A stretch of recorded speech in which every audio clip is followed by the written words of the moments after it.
You're listening to the 95 Podcast from the team at 95 Network, where we host conversations specifically designed to support leaders in small and mid-sized churches.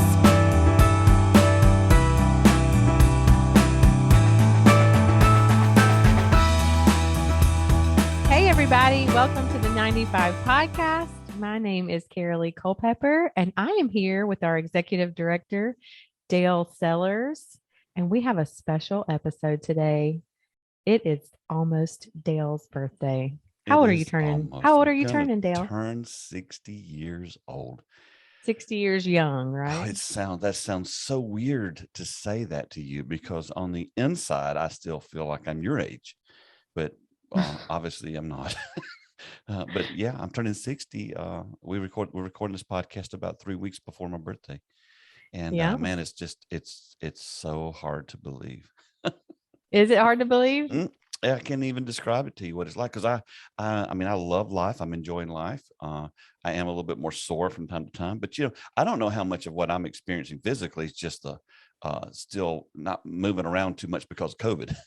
I did put on the COVID-7, a little bit of pounds. Yeah, and so and we got to work those back off, but yeah, I'm turning 60 years old. Gina and I will be married in August. On August 14th, we'll be married 40 years. Y'all were babies when you got married. She was 19 and I was 20.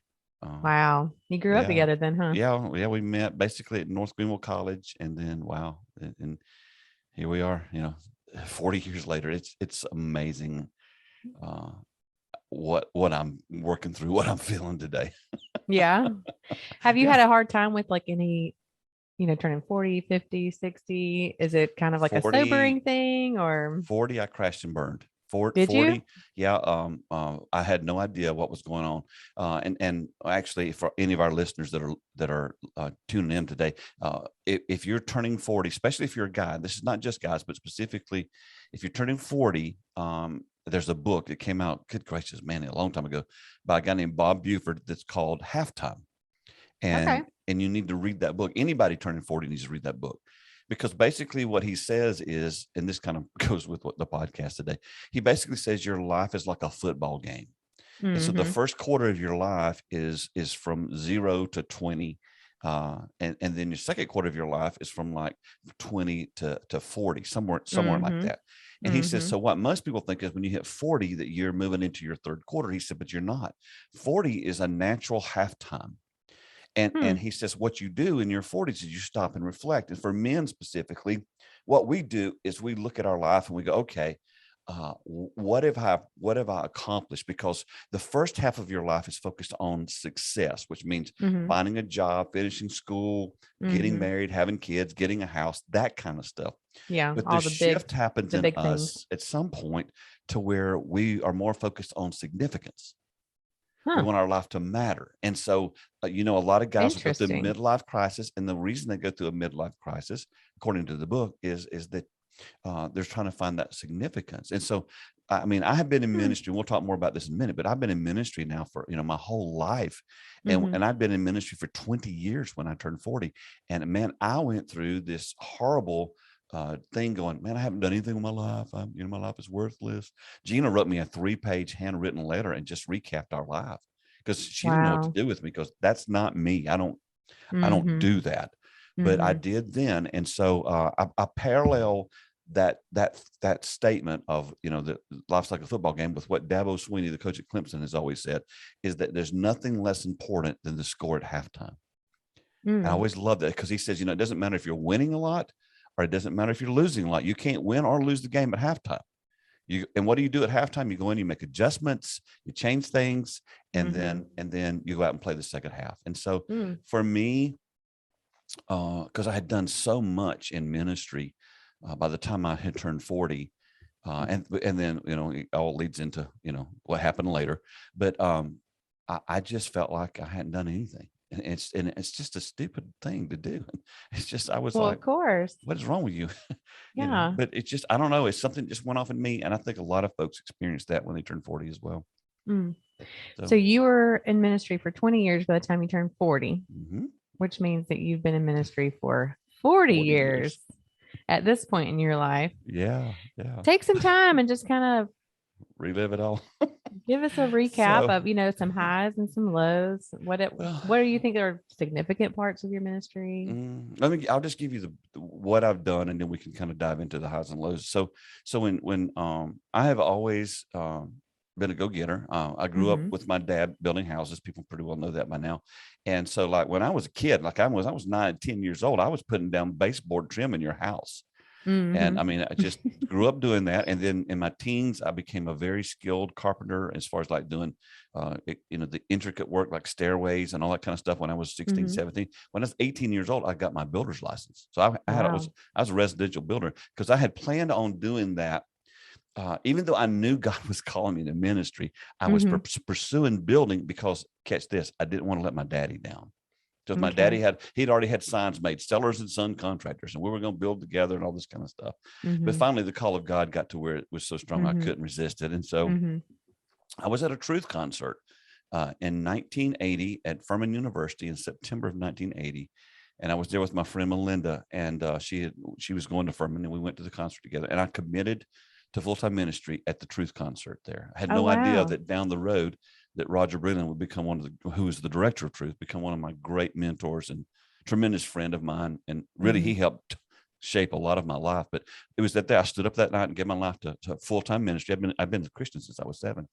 And so when, because this is the middle of the school year, started North Greenville, now university, it was now North Greenville College by then, but started North Greenville in the middle of the year. And in between that time I had met Gina. But then basically, as soon as I got to North Greenville, we were an item and never quit being an item. I still laugh about how I told her, yeah, I'm going to date around. I'm just going, I don't want to get locked down. And she looked at me like,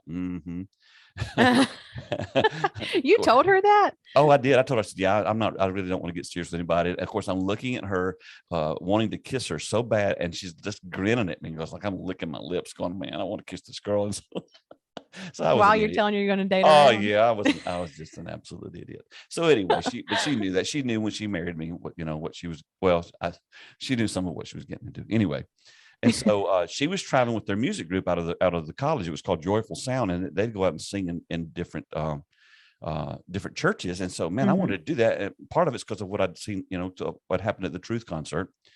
So I basically told a little fib and told the director of the group that I knew how to run sound. And I'd never run sound in my life.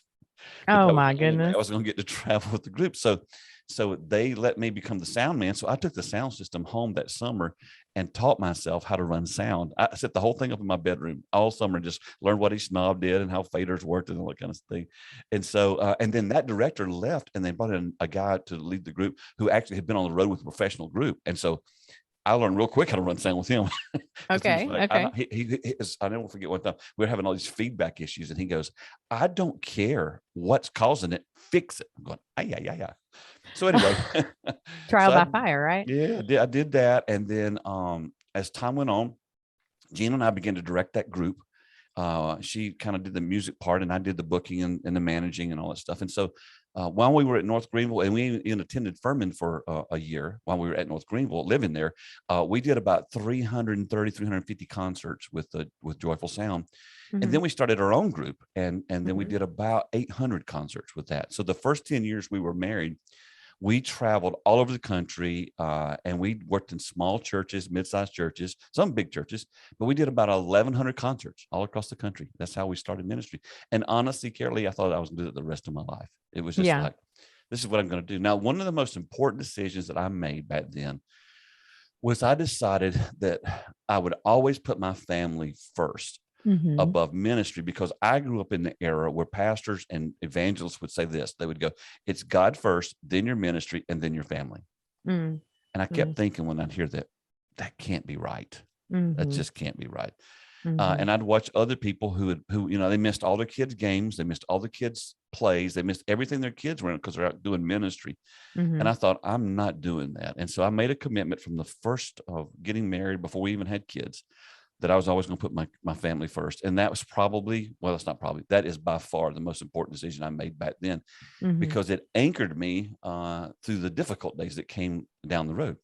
Sure. So the first difficult thing was that when we came off the road, I thought I had failed God forever, because I thought we were going to be on the road forever, because that's just what people did back then. And so when we came off the road, I went through another season of really just crashing and burning. I went back into construction. We had 2 kids by now. We had Tiffany and Hannah, and Tiffany's 2, and Hannah's a newborn. And man, it was tough. It was a tough season, because you get the little ones. I was, Gina and I had been together all of our marriage up until this point, and now I'm working 16 hours a day doing construction, and I'm never home. And she's at home by herself with the kids, and so it was a difficult season. Our church went through a big transition back then, and it had a huge effect on me. And so, but over time, I ended up working at that specific church, working for a new pastor there. And then in a few years, I went to Anderson, South Carolina, and began to pastor a church. I never thought I'd ever do that. One of those, I was, you have so many girls go, I'm never marrying a pastor. Well, I was one of those guys going, I'm never going to pastor a church. That's right. Yeah. But I did. I pastored a church in Anderson. It was called Victory Life Christian Fellowship. We did that for 12 years. And there was a lot. Now, did you start this church? It had already been started, but it had split multiple times. Okay, so my first Sunday, there were 30 people there. And I mean, I've been working at the church that I was working at before that. It was a larger church. I had more people in my class that I taught on evangelism than we had in our whole church. So it was a huge culture shock for me. But I did have this burning fire and desire to go and change the world. And so I went to Anderson with this huge dream, with this big vision that I was going to, do all this stuff. Because especially, in the 80s and the 90s, there was so much hype, and it was seeker movement and attractional movement and all this stuff.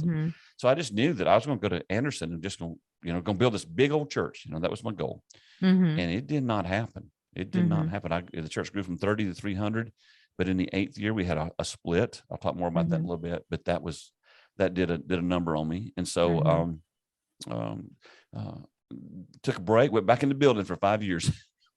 I've always had construction to kind of fall back on. And then, well, that's a blessing too, that you've had that, kind of in your back pocket. Well, my father-in-law, when we got married, I was 20, Gina was 19. But when we talked to my future in-laws, we were 18 and 19 in college without a job. And so they actually we were so broke, we couldn't go down and see them. They actually drove up to the college, which was about 45 minutes away, to see us. We said we had something to talk to them about. And so we said, and they knew, we said, we believe that this, Gina's the one for me and I'm the one for her, and we want to get married, and we see no sense in waiting 4 or 5 years to do that. And so, because the Bible says it's better to marry than burn, and Gina was just burning. I'm just kidding. That's not true at all. Oh, goodness. If she was here, she just, can she hear you right now? No, she can't, but rolling her eyes. She's heard that multiple times and rolled her eyes every time. No, we just felt like, hey, there's no need to wait, because I know she's the one. She knows I'm the one. And I'll never forget when we told her dad that. He came to the college and he looked at me, he said, you guys are so young, but I'm going to say, okay, I'm going to say yes, because Dale, you're a hard worker. And I didn't know what that meant then, but looking back now, I know exactly what it means, because every time we had difficult times, I went back into construction, or found somewhere in construction that I could work, or something in that arena to help sustain our family. And, a lot of folks in ministry can't do that. A lot of, or don't do that, I should say. They could do it. A lot of folks in ministry, all they know is pastoring. And so they get really hemmed in and get miserable. And so I'm very thankful that I had that to fall back on. So, but the church, we were there for 12 years, and then we actually had to close it. It just was not healthy. Then I thought for sure, then God's done with me, because, here I am, I pastored a church and it's closed and it's falling apart. And, and so, but over time, God, he began to open some things up in me. And in the year 2000, one of the highlights of the year 2000 was I had connected with John Maxwell, who at that time I thought was like, man, he is the guy. And I still think highly of him, but he offered me a job to go to work for him. And so Gina and I actually went to Atlanta to look at our new office. My new office, they had me a corner office down there with, in the new facility. And we flew on a private plane from Atlanta up to Spartanburg, South Carolina, for an event that we did that was completely packed out. And then over to Nashville, Tennessee, and then back to Atlanta. Well, the plane had the pilot, John, me, and Gina. So I'm on a private plane with John Max. I'm going, how in the world I get here, And we were talking about, he was offering me this job, and it was just not the right season. And so I turned it down. And what's so bizarre is I turned John's job down, and 2 weeks later, our church split.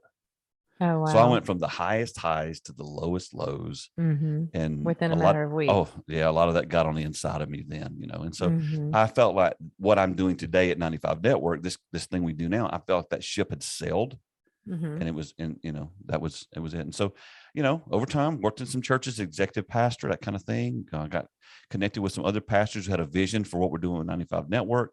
Met a fellow named Jim Powell who founded 95 Network, joined his board. And then a few years ago, Jim stepped away and turned it over to me and some other pastors. And here we are. So that's a quick overview of 40 years of ups and downs. Yep. It's been a journey, hasn't it? Girl, I'll tell you what, there's no way, it's like, I think we used to see people say this thing that, the reason the Lord doesn't show us where we're going is because if we knew what we're going to go through, we wouldn't do it. That's right. I believe it. I really do believe it. He didn't show us what's coming, but and I've always been one of those guys. What I want to know, I'm always running to get to the next place and missing the moment of the place I'm at. And so, yeah, I have to slow down and make sure that I, enjoy the moment as well. Mm-hmm. Well, Nora's class every Monday does what they call roses and thorns. So your rose is your high for the weekend, and your thorn is your low. So let's play roses and thorns. What has been? That's going to be so much fun. Some roses and thorns.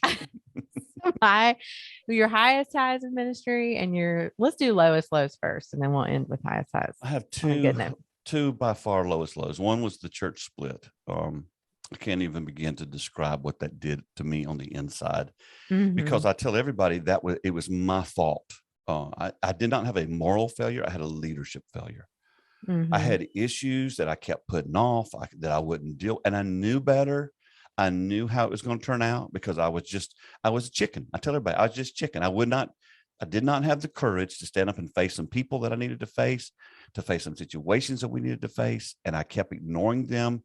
And what you do when you get like that, it's kind of like being an insecure leader. When you get that way, what you do is you spend a great deal of your time and energy trying to hide your shortcomings. So you just wear yourself out instead of just admitting, hey, I'm struggling here. You can't do that. So, you keep this face on, this fake face. And so the church split because I made some stupid decisions as a leader. And I knew that. And so it did something on the inside of me, because you got to understand, and we'll talk more about this later, but I'd gotten to this place in my life where I began to think Jesus was mad at me. And I thought he was mad at me because I went to Anderson, South Carolina to build this mega church. That's what I thought I was supposed to do. And it didn't happen, and it wasn't happening. And the more it wasn't happening and the more it didn't happen, the more on the inside of me, I began to feel like not just a failure, but a disappointment to God. Boy, that was heavy duty. And so the church split. Did you have a lot of guilt associated with that? Honey, I laid in the bed for 3 nights, and I was so stressed out. I literally could feel my heart moving in a cavity. I thought I was just going to stop breathing. Because I thought, I met all these people down, and that's the worst thing. The worst thing that Dale can do is disappoint you. I'm still this way. You're a mid-30s lady with babies or kids and your husband. The last thing on God's earth I want to do is disappoint you. I take very, very seriously the impact that my life has on other people. And so here I am, who've been spending my whole life trying not to do this. And now I'm exposed to the whole world. I mean, our churches, you can't hide this stuff. And so it had a devastating effect, which led to my heart surgery later on. And so that was very difficult. And then I've got to put with that, just right, if that was 1A, 1B would be last year's sabbatical disaster, where God clearly spoke to me in the 1st of June and said, I want you to go on a 40-day sabbatical. And I'm okay. And I talked to the team about it, talked to our board about it. Everybody, yes, absolutely. That's definitely, because I've never been on sabbatical in my life. And so I go on a 40-day sabbatical, and I'm excited about it. And I'm really thinking, Caralee, you understand, I'm thinking that the cloud's going to engulf me, and the Lord's just going to come, and I'm going to go to this whole new level in my walk with him. Because in my spirit, I felt the Lord saying, I need you to go on this sabbatical, because I've got some places I want to take you that you can't go the way you are right now. I thought, that's odd. I thought I'd work through all this stuff. And so, we go on the sabbatical, and the first few days of it are awesome. We start off with, my granddaughter Sienna's 4th birthday, and that was great. Had a big pool party, and some friends gave us a place at Hilton Head to stay at. And then on July 4th last year, I came within about 15 seconds of drowning because Gina and Lydia, my youngest daughter, and Gina, my wife, and a friend of ours, Jennifer, we all got caught in a rip current and got pulled out. And it was, if a man had not come on a boogie board, I would not be having this conversation with you. I mean, I was completely shutting down. The Gina and Lydia said that the left side of my face had drooped because they thought I'd had a stroke, and I was exhausted. When I got to the hospital, they gave me 6 potassium pills because they said it had any potassium left in my body. And so the effect of that, and I've almost drowned 15 years before in a canoeing accident with my dad. So all that came flooding back up. But the devastation for me was, okay, all right, I wasn't doing anything wrong. Jesus, you got to help me figure this one out. Well, I mean, we're doing sabbatical. We're enjoying life. And they don't, we were in the ocean all day the day before, but we get caught in the rip current. And so that broke me. I had to go to, I called my friend Bob Hamp, and who does counseling. And I said, man, I got to come sit on your couch. I'm broken. And so we literally packed up after we got back and flew to Dallas for a week. And I sat on his couch, and he said, what do you want to accomplish here? And I said, I've got 2 questions, Bob, I got to have answered. I said, and one's not a question, one's just a statement. I said, the first one is, Bob, I want to live. I want to live. I've got a great wife. I've got 3 amazing daughters and 2 great son-in-laws, and I have these grandkids, and I want to do their weddings one day. And I said, it really bothers me that I don't get to make that choice, that I don't get to decide how long I live. And so that really bothers me. One of the things that I've done my whole life has been, I've been kicking and screaming, trying to understand that I don't have control. One of the most important lessons you'll ever learn. Too.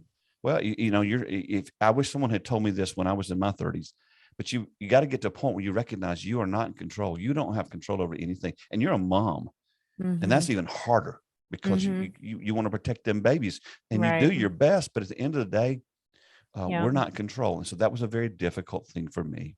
And then I said, Bob, I want to know where Jesus was.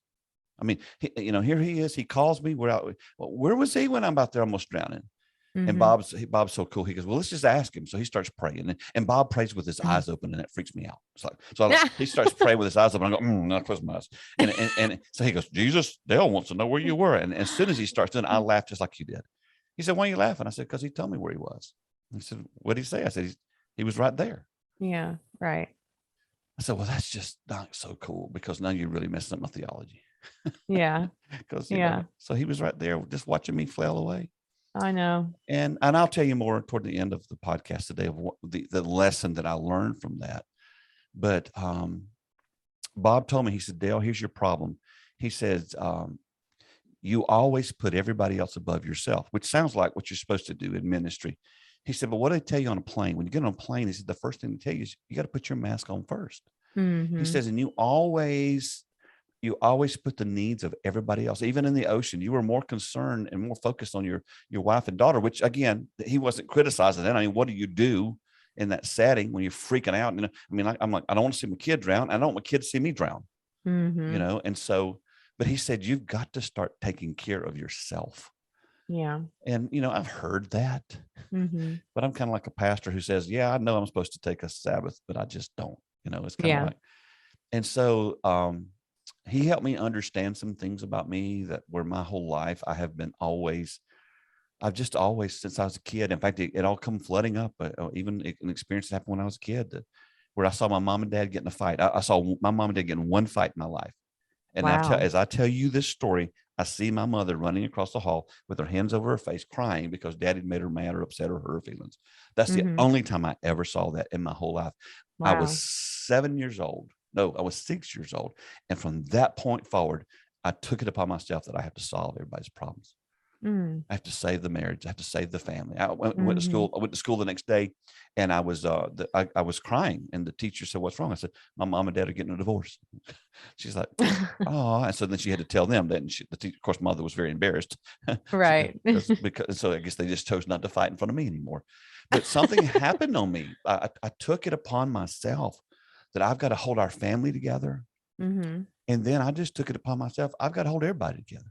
And so Bob, and that's not your job. No, when Bob was talking, the Lord spoke to me and said that my theme song for life has always been, Dale's got the whole world in his hands. Dale's got the whole world. I just started laughing. I'm going, man, I'm a stinking mess, aren't I? And so we began to work through all that stuff, and it was a good week. And then we get back home, and Jean and I and Lydia all got COVID for 2 weeks. So that was my sabbatical for 40 days. Do you almost going back to the saving the whole world thing? Do you think that you've made progress in letting some of that go, releasing some of that? I have to, or I'm going to die. Yeah. I don't know. Do you think that you are making progress? Yeah, that's good. I had to, because I'm going to die. I'm going to die stressing myself out over everybody else. And see, and with 95 Network, see, what the Lord was showing me was I can't fix our broken churches. The churches that we work with right now, they're in disarray. They're not. They're not embracing help. It's something. What do you do when that kind of stuff, those feelings creep in? Give it to Jesus. Yeah. And I know that sounds cliche, but see, I never have before. I've been one of those guys, and people may understand this phrase. I've always had pet sins. Like my pet sin all my life was worry. And what I mean by a pet sin is, it's a sin, but you're going, it's just kind of the way I am. And the Lord's not going to let me live that way. I'm not going to do that. And so one of the things that happened, there's it's kind of taking Christian music by storm, but this worship group out called Maverick City Music, and they did a song called Jireh. And right before I went on the sabbatical, one of my friends called me up and said, "Hey man, they used a line from your book in their song. What are you talking about?" And the first line of the song says, "I've never been more loved than I am right now. I wasn't holding you up, so there's nothing I can do to let you down." Well, that's a quote that Shane Duffy had said years ago. My friend at New Spring had said that I put in my book, because he said, you can't let God down because you're not holding him up. And so that's why I listened to the song, and the whole song's about how, he's more than enough. But the second verse of the song, going through a storm, but I won't go down. I hear your voice calling on the rhythm of the wind, calling me out. You would cross an ocean so that I wouldn't drown. Whew, that one got me. I've never been more loved than I am right now. When I was worried about where Jesus was, he was right there. And he came across, if he had to come across the ocean to save us, he did. But you know what? I have to say this too. If I hadn't have made it, it'd been okay. Yeah, sure. I wouldn't have said that back then. Really? Yeah. Oh, Paul says for me to live as Christ and die as gain. I know it sounds noble to quote that, but I hate that verse. Not anymore. I hated that verse because I didn't want to die. I didn't want to die. It's hard to wrap your head around that and come to peace with it. But because I felt like I hadn't done enough. I was, so you got to understand, I was just this place in my life. I spent most of my life this way, where I'm like, oh, Jesus, Caralee, I prayed this prayer daily. Jesus, please don't come back today, because I don't want to die till I fulfill my purpose. I don't want to let you down, or I want you to come back till I fulfill my purpose. What unbelievable pressure. He's not up in heaven keeping score. And I didn't know that. And it took a lot of junk in my life. I don't mean sin. I mean almost drowning once and having heart surgery and then almost drowning again. To finally get to the place where I go, you know what? He ain't keeping score. Right. So that whole process has just been, it's been something to work through. See, I grew up Southern Baptist, and I think you did too. And in the Southern Baptist, we believe you're saved by grace through faith. It's a free gift, free gift, free gift, free gift. You can't do anything to make God love you anymore. You can't do anything to make God love you any less. And then we spend the rest of our lives proving how saved we are by what we do. Yeah. See, that messed me up. Mm-hmm. I just kept thinking, no matter what I accomplished, no matter what I did, it was never enough. And Jesus was never keeping score. Mm-mm. So I told you as a basket he case. didn't even really need us that much. Oh, well, that leads to the greatest lesson I've learned. He can do his own thing without me. So that led to the greatest lesson I've ever learned. You know, Bob, I've talked about Bob Hamp so much, but Bob, there's no human being on the earth who's impacted my life more than Bob Hamp. Mm-hmm. And it's because he did a little teaching called The Problem Jesus Came to Solve. And I've watched it 40 times now, maybe. And every time I watch it, I get another revelation. Mm-hmm. Because Bob basically said, Dale, or in the teaching, he just goes, you know, if you ask people why Jesus came, everybody's going to say Jesus came to die on the cross to pay the penalty for our sins, and then to be raised from the dead, which is absolutely true. That is what he did. Mm-hmm. But if you listen to Jesus talk about why he came, you know, just reading the Gospels, Jesus constantly said of himself, I've come to give you life. I'm the way, the truth, and the life, the resurrection and the life. Mm-hmm. In the beginning was the life. The life was the light. You know, I mean, just life. And so if Jesus would tell you the reason he came was to give us life. Mm-hmm. And that's because in the Garden of Eden, that's what we lost. Mm. He said, when God made Adam and Eve, you know, when he created Adam, he says he takes a dirt ball, he breathes the breath of life into it, and the dirt ball rises up and goes, I'm alive. He didn't go, I'm alive. Now, what are the rules? Mm-hmm. He just says, I'm alive. Mm-hmm. But in the Christian world, our next thing is, well, what are the rules? What do I have to do to prove that I'm really alive? And you know, and the problem that Jesus came to solve, Jesus didn't come to make bad people behave good. Mm-hmm. Jesus came to make dead people alive. Mm-hmm. And so what was in the Garden of Eden, there's two trees there. One was the tree of the knowledge of good and evil. The other one was the tree of life. And God didn't tell them they couldn't eat from the tree of life. He said, just stay away from that knowledge tree, because you'll start trying to fix yourself. Mm-hmm. I got my hand up on that one. Mm-hmm. You know, and he says, basically, when a human being tries to perform their way into whatever, it's like taking a blender and plugging it into itself. There's no power there.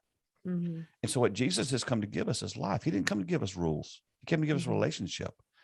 And that teaching really helped me. I remember my middle daughter, Hannah, the one that lives up in Montana, which, by the way, she said she is not Hannah Montana. She's Montana Hannah. So anyway, just want everybody to know that. So I like that better. But she saw that with me, and she looked at me. I think she was in college when she saw it the first time, and she said, Dad, why didn't anybody ever teach us this? Mm-hmm. I said, honey, we didn't know it. You know, yeah. And so it's, you know, my whole life's been about, you know, keeping the rules and performing. And honestly, that's got a lot to do with where the church is at today. It's just everybody is so rule oriented and so performance oriented and even serve oriented. Serving's great, but here's the problem. We don't serve God because he needs us to serve. Because there's nothing, you just alluded to it, there's nothing we have to offer him. Mm-hmm. God doesn't need anything from us. He's just looking for a relationship from us that we choose to want to have. And so many churches drive their ministry through serve. Oh, you got to serve God, And I think sometimes people misconstrue that to where they're like earning points. Mm-hmm. And you know what? There are no points to earn. Mm-hmm. When I was a 7-year-old at Mount Airy Baptist Church on Tuesday night in the spring revival, and I gave my life to Jesus, that's where the relationship started. And he doesn't love me any more today than he loved me then. Yeah. He doesn't keep score. He's not, you know, and being in ministries, pastors are notorious for this. You know, we keep score. Mm-hmm. You know, we judge our lives, we gauge our lives. And so, you know, out of all that came a book called Stalled, Hope and Help for Pastors who thought they'd be there by now. It was written by the poster child for being stalled. B. Well, now that you've moved past being stalled, what have been, two questions. Okay. We got to do our rows. We haven't done our rows yet. Okay. But also I want to talk about joy. What brings you joy in ministry today? So highest high of your career, and then what currently brings you joy? Well, honestly, it's the same two things in a sense. You bring me joy. And what I mean by that is pouring into you, pouring into your generation, pouring into the next generation, mentoring. There's nothing in this world like living an example for somebody, and then hearing 20 years later the impact you had on their life. You remember we had Conrad Weaver on a few weeks ago for a podcast, and he told us on air that him and his wife committed to ministry because of me. I didn't know that. I had no idea. And so the thing that brings me joy is to come along beside pastors, or becomes along beside the next generation, to give them and share with them things that'll help them be efficient and effective in ministry, but most of all, that they be authentic in their walk with God. You know, and so I do not want to. I know that I could anytime anybody can fall, but I can assure you that I'm so guarded that I do not want to fall, because I don't want to let you down. I don't want to let down all those who came behind me. Steve Green had a song a long time ago that said, may those who come behind us find us faithful. And your boys For Him did a song called For Future Generations. That's what drives my life, is living for the next generation, to be an example, you know, to tell everybody. So I know the average in America is like every 6 years people get divorced, but Gina and I have been doing it for 40 years. Watch us and we'll show you how to do it. And it doesn't mean we did it perfect. Didn't mean we did it right, but it worked. And so the thing that brings me the greatest joy is helping a pastor, helping a church. I got a call today when we finished this with another pastor who reached out today. I talked to pastors all across the country who just need help. They need hope. And to be able to pour into the next generation. You know, Kevin Smith, that produces our podcast, one of the great examples of somebody that I just poured my life into him, and he has been one of the greatest friends. He's been so supportive of me. Kevin has called me. We worked together 20 years ago, and he pretty much calls me every Monday. How's it going, man? What did God do? Yes. You know, that I can't describe what that means, because, you know, Caralee, this whole thing we're doing right now, it's all going to burn up and be gone, but we are going to live forever. You and I will sit down in heaven and talk about doing podcasts together. That's what matters. That's what matters. And so when I get a chance to pour into the next generation or encourage a pastor, there's nothing that brings me greater joy than that, with the exception of, you know, this is ministry focused, beside my family, of course. You know? Right. But in ministry, nothing is a better rose, as you say. So talking about pouring into the next generation, but also reflecting on your last 4 years of ministry, is there one lesson that you've learned that stood out above the rest? Or even one lesson that you would tell my generation? Is there a lesson that I've learned that stood out? I think probably the most important one, it goes with the Bob Hamp problem Jesus came to solve, is that Jesus always intended for us to do ministry from him and not for him. And what that literally means is, and I've always heard this, you know, Jesus can do more in your life in one day than you could do in a lifetime. But I just know that the way we are as pastors and ministry people so often is we keep trying to do stuff for him, and there's nothing he needs from us. What he wants from us is just a plugged in relationship. You know, one of the things that has helped me even see this better is the new series that came out a couple of years ago called The Chosen. And I always identify with Peter in the Bible. I feel like that guy, that's my soulmate, you know. And they do this one episode where he's in trouble. He owes a bunch of money to the tax collectors, so he's out trying to catch a bunch of fish all night, and he's not catching any fish. And he's in the boat, and it's just so funny. He's slamming his nets down. He's out there all by himself, and he's losing the grip because he knows what's coming. And Jesus meets him at the shore, and while they're sitting there at the shore, the way the movie does it, you know, his nets just fill up with fish. Wow. It's a powerful scene.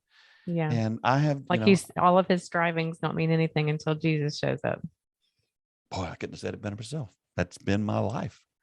That's all this striving and keeping score and wearing myself out to try to impress Jesus.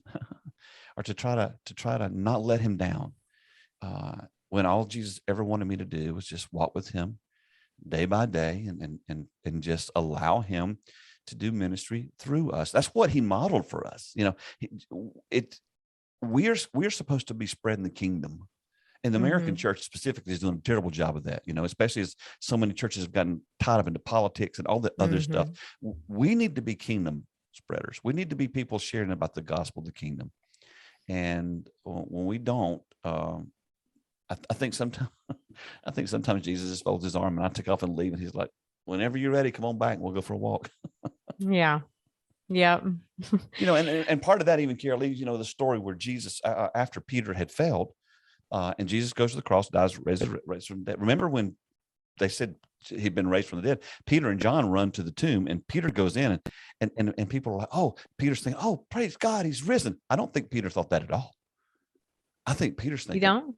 No, I think Peter's thinking, the last time I saw him, I denied him 3 times. In fact, the last time that Peter had eye contact with Jesus, it says when he denied Jesus the 3rd time in the book of Luke, Jesus it says looked at him. Jesus turned and made eye contact with him. Yeah. Mm-hmm. Like going, so you said last night you'd die for me, and now you just denied me within 24 hours. So you got to think about that. And then Jesus dies. So Peter had made all these great declarations of what I'm going to do for you, Lord, and he failed miserably. Mm-hmm. And so then he hears he's raised from the dead. Well, if I'm Peter, I'm thinking, man, I don't want to see him. He's going to take me out, And so you see all these stories where, in fact, one time where Jesus says, go tell the disciples and Peter that I'm risen. Mm-hmm. So I think Peter's like off hiding on the corner somewhere going, I'm licking my wounds and I have failed horribly. And so afterwards, after he fails and he's out there, Jesus comes to Peter the same way he came to him when he met him, with a big haul of fish. Mm-hmm. And John goes, hey, Peter, it's the Lord. So Peter jumps in, because I don't think he's had a conversation with Jesus at this point. And he goes to the shore, and Jesus says, hey, you want some fish and some bread? Jesus being kind of laid back, let's eat some fish and chips, And then Jesus goes, Peter, let's go for a walk. Well, Peter's got to be thinking, well, at this point, he's just going to kill me. I mean, he's just going to take me out. That's what I'd be thinking. Mm-hmm. And Jesus on the walk with him, he says, hey, Peter, I want to ask you a question. He said, do you love me more than these? He said, yeah, Lord, I love you. He said, well, feed my sheep. Mm-hmm. Second time, Peter, you love me more than these? And Peter goes, yes, Lord, feed my lambs. And then the third time, Jesus goes, Peter, do you love me more than these? And then Peter's exasperated. And he goes, Lord, above everything that I love you. Mm-hmm. And then Jesus says, well, then feed my sheep. Mm-hmm. If you read that in the English, you miss the entire message of that. Because when Jesus looks at Peter the first time and says, Peter, do you love me? He uses the word agape, which is unconditional, God kind of love. But Peter answers with the word phileo, which means friendship. Because he's not about to say, yes, I love you unconditionally when I just denied you. Mm-hmm. So Jesus asked him a second time, do you love me unconditionally? And Jesus, the best I can tell you is I love you like a friend. I mean, like a brother, phileo. But the third time, Jesus says, do you love me like a brother?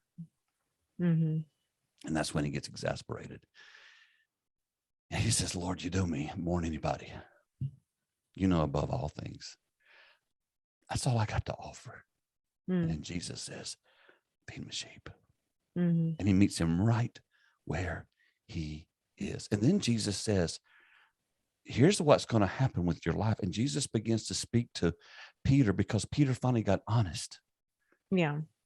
And he speaks to him and says, here's what you're going to do. And he told him how he was going to live and what he was going to do. Jesus basically says, you're going to have the great ministry you always thought you were going to have, but you're not going to have it if you can't be honest with yourself. Mm-hmm. And so last summer, Jesus says, I need you to go on a sabbatical because I got some stuff I need to talk to you about that you don't recognize. Yeah. And so in some ways, this is all just happening. As I'm telling you this is just coming to me. Somehow we went for a walk on the beach. And it was like, Dale, I'll meet you right where you are. Mm-hmm. And that's a word for everybody. That's a word for all our pastors. It sure is. Yeah, absolutely. Absolutely. Do you think that is what gives you the greatest hope for the future? The future of the church, the future of ministry, just the future. Yes, it really is, because we don't know what we're doing. My great hope for the church is because of the pandemic and what I've seen and how people reacted. Everybody wants to go do what they've always done. It doesn't work. The stadiums are full. The arenas are full. Concerts are full. Sporting events, everything's full. But the church, and that's because the church was not engaging with community, with people outside, and it was not engaging before the pandemic. And people have voted and said, we're not going to come back because we're not just going to go through the motions. People are looking for something real, and I believe that's coming.